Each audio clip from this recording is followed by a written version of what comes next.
Hello दोस्तों, आप सभी का स्वागत है आपके अपने YouTube channel the crown study में।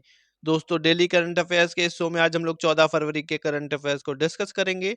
आज है दोस्तों बसंत पंचमी, और बसंत पंचमी के दिन दोस्तों माता सरस्वती आप सभी पर अपनी कृपा दृष्टि बनाए रखें।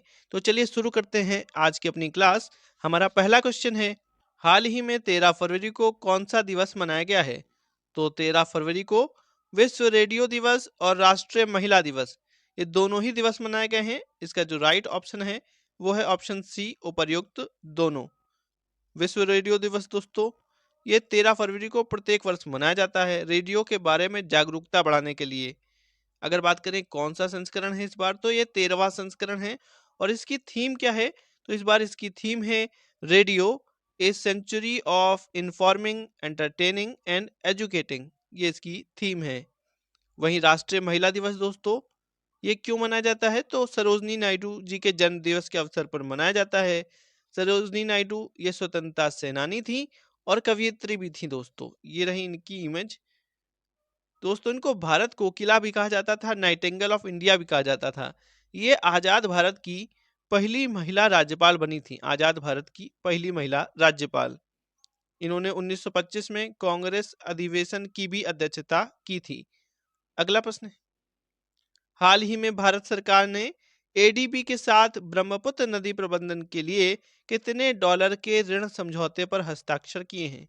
तभी भारत सरकार ने दोस्तों एडीबी के साथ 200 मिलियन डॉलर 200 मिलियन डॉलर के ऋण समझौते पर हस्ताक्षर किए हैं।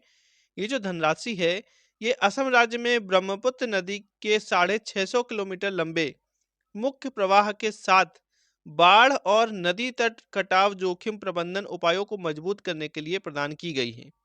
अगर बात करें एडीबी की, तो एडीबी के सदस्य कितने हैं? सदस्य देश तो ये 68 कंट्रीज हैं। एशियन डेवलपमेंट बैंक में 68 सदस्य देश हैं। 1966 में दोस्तों इसकी स्थापना हुई थी। इसका जो मुख्यालय है वो मनीला फिलीपींस के अंदर है। और अध्यक्ष कौन है? तो मसत्सुगु असाकावा इसके अध्यक्ष हैं। अगला प्रश्न है, हाल ही में गूगल ने अपने एआई चैटबॉट बार्ड को किस नाम से रीब्रांड किया है? तो गूगल ने दोस्तों अपने एआई चैटबॉट बार्ड को अब जेमिनी के नाम से रीब्रांड किया है। जेमिनी के नाम से रीब्रांड किया है। अगर बात करें स्पैरो की, तो ये भी गूगल का ही एआई चैटबॉट है। और चैट जीपीटी दोस्तों ये फेमस भी है। ये ओपन एआई का, चैट जीपीटी ओपन एआई का चैटबॉट है। अगला प्रश्न है, हाल ही में किस राज्य सरकार ने देश में पहली बार सेमी कंडक्टर नीति लागू की है? तो सेमी कंडक्टर नीति लागू करने वाला पहला राज्य दोस्तों ये बन गया है उत्तर प्रदेश। उत्तर प्रदेश ने 10 फरवरी 2024 को दोस्तों इसे अपने यहाँ विधानसभा में ऐसा बताया कि इसे लागू किया गया है। विधानसभा के अंदर योगी आदित्यनाथ ने, जो कि यहाँ के सीएम हैं, मुख्यमंत्री हैं दोस्तों, उन्होंने बताया कि इसको लागू किया गया है देश में पहली बार। अगर बात करें उत्तर प्रदेश में गवर्नर कौन है, तो ये है आनंदीबेन पटेल। उत्तर प्रदेश की राजधानी लखनऊ है, जो एआई सिटी के रूप में भी विकसित की जा रही है। यूपी का पहला सौर शहर के रूप में अयोध्या को विकसित किया जा रहा है दोस्तों। अगर बात करें यूपी में पहला फ्लोटिंग रेस्टोरेंट का उद्घाटन कहाँ किया गया है, तो ये किया गया है प्रयागराज के अंदर। अभी हाल ही में एक प्रश्न पूछा गया और हम लोगों ने पढ़ा भी था कि इस बार यूपी का बजट कितने लाख करोड़ का था? तो 7.36 लाख करोड़ का, 7.36 लाख करोड़ रुपए का बजट था। ये अभी हाल ही में आरओ एग्जाम्स में भी पूछा गया है। अगला प्रश्न है, हाल ही में किस देश के पूर्व प्रधानमंत्री अलेक्जेंडर स्टब ने राष्ट्रपति चुनाव जीता है? तो अभी हाल ही में फिनलैंड के दोस्तों, फिनलैंड के पूर्व प्रधानमंत्री रह चुके हैं अलेक्जेंडर स्टब, और इन्होंने ही अब राष्ट्रपति का चुनाव जीत लिया है। इन्होंने पेक्का हविस्टो को हराया। अगर बात करें ये किस पार्टी से थे अलेक्जेंडर स्टब, तो ये नेशनल कॉलिशन पार्टी से थे। और यहाँ के प्रधानमंत्री वर्तमान में कौन है? तो पेटेरी ओरपो यहाँ के प्रधानमंत्री हैं। अगला प्रश्न, यह है दोस्तों फिनलैंड के राष्ट्रपति। हाल ही में किस राज्य की कैबिनेट ने जादुई उपचार पर प्रतिबंध लगाने वाले विधेयक को मंजूरी दी है? तो अभी हाल ही में असम राज्य सरकार ने, असम की कैबिनेट ने दोस्तों, जादुई जो उपचार उपचार होते हैं, जो जादू टोना से किए जाते हैं, उस प्रकार के जो उपचार हैं उस पर प्रतिबंध लगाने का विधेयक पास कर दिया है। असम के सीएम हैं हेमंत बिस्वा शर्मा और असम की राजधानी क्या है? तो दिसपुर है। अगला प्रश्न, हाल ही में मॉरिशस और किस देश में यूपीआई सर्विस को वर्चुअली लॉन्च किया गया है? तो अभी हाल ही में मॉरिशस और श्रीलंका के अंदर, मॉरिशस और श्रीलंका के अंदर दोस्तों यूनिफाइड पेमेंट सर्विस, जो यूनिफाइड पेमेंट इंटरफेस है, इस सर्विस को लॉन्च किया गया है वर्चुअली रूप से। प्रधानमंत्री नरेंद्र मोदी जी ने इसे लॉन्च किया है।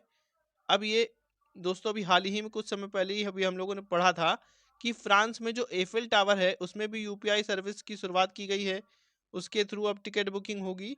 और अब मॉरिशस और श्रीलंका के अंदर भी यूपीआई सिस्टम को लॉन्च किया गया है, जो कि भारत की देन है दोस्तों।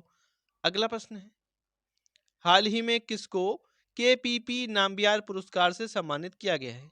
तो केपीपी नाम्बियार पुरस्कार से अभी हाल ही में एस सोमनाथ जी को, जो कि इसरो के अध्यक्ष हैं, इनको सम्मानित किया गया है। IEEE केरल अनुभाग द्वारा ये पुरस्कार दिया जाता है। किस लिए दिया जाता है? तो अंतरिक्ष प्रौद्योगिकी में उनके नेतृत्व और नवाचार के लिए ये इनको दिया गया है। अगर बात करें इसरो की, तो इसरो की स्थापना कब हुई थी? तो इंडियन स्पेस रिसर्च ऑर्गेनाइजेशन की स्थापना हुई थी 1969 में। इसका मुख्यालय कहाँ है? तो बेंगलुरु कर्नाटक के अंदर है दोस्तों, और अध्यक्ष एस सोमनाथ जी ही हैं। अगला प्रश्न है, 10 फरवरी 2024 को राष्ट्रपति द्रौपदी मुर्मू जी ने कहां पर वार्षिक राष्ट्रीय जनजातीय महोत्सव आदि महोत्सव 2024 का उद्घाटन किया है? तो कहां पर किया है? ये किया है नई दिल्ली के अंदर। नई दिल्ली के अंदर दोस्तों मेजर ध्यानचंद नेशनल स्टेडियम में ये आदि महोत्सव 2024 का आयोजन किया गया है। कब से कब तक ये चलेगा? तो 10 से 18 फरवरी के बीच में चलना है। 10 से 18 फरवरी तक ये चलना है दोस्तों। अगला प्रश्न है, हाल ही में जारी आरबीआई की रिपोर्ट के अनुसार देश का विदेशी मुद्रा भंडार 5.74 अरब डॉलर से बढ़कर कितना हो गया है? तो देश का विदेशी मुद्रा भंडार 5.74 अरब डॉलर से बढ़कर यह हो गया 6.22 अरब डॉलर, 6.22 अरब डॉलर हो गया है। दोस्तों अगर वीडियो अच्छा लगा हो तो वीडियो को लाइक करें, शेयर करें, चैनल को सब्सक्राइब करके बेल आइकन दबा दें। Thank you.